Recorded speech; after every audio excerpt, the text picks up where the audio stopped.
Professor Bokpin, you were saying that for the external debt restructuring process, they will demand and will receive sufficient enough information, and they will probe the assumptions.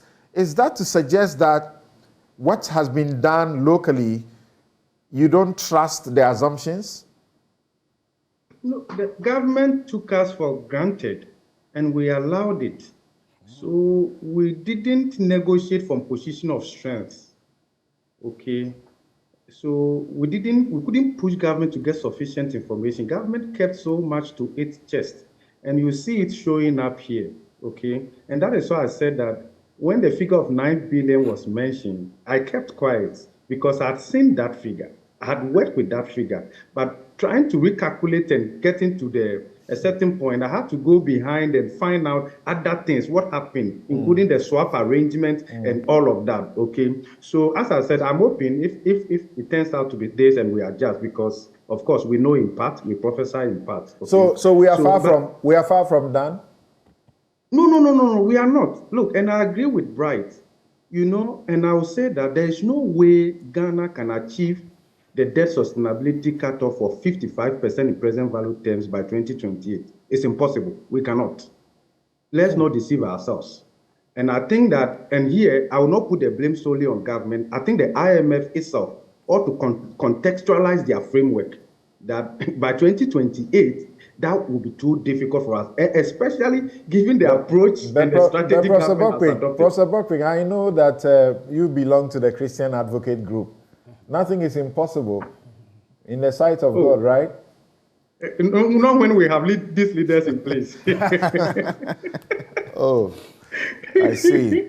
Okay, so, right. And I think that we have to rejoice. This whole thing is to generate some level of confidence, but we are missing it out. If you look at the technical committee that was put together at the ministry when the individual bondholders started pushing, and you look at the quantification of the fiscal savings, both revenue and expenditure, we're looking at something in excess of 80 billion. So you see, there's greater room to reach debt sustainability faster through fiscal adjustment, heavily based on expenditure cuts, and that will not affect growth. Okay.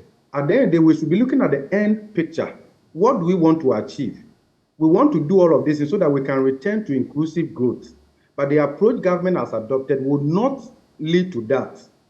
Because, for instance, if you look at the liquidity losses to the banks alone, it's more than 6 billion. That would affect the credit lending to the private sector. If you look at the haircut on households, private sector and all of that. But if we cut this expenditure, they will not affect growth. They will rather free up space for growth-enhancing spending. And something, as we are talking about this, inflation came down marginally, January, 51.6%. Remember, inflation in Cote d'Ivoire is less than 5%. Of course, they have just 32 ministers. You count the number of ministers we have in Ghana. So it tells you that, and look, there is a but Prof, that argument with the number of ministers, well, there are people who have said that the optics is also important to show that you appreciate, as in if you reduce the numbers of ministers, it is also important that it will show the public that you appreciate what is going on. But we are told that what you get is not any substantial.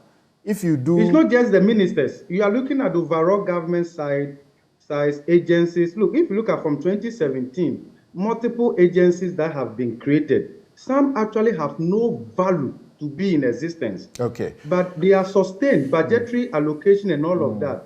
So if you put all these things together, there's practically no space.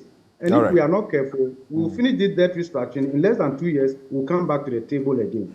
John...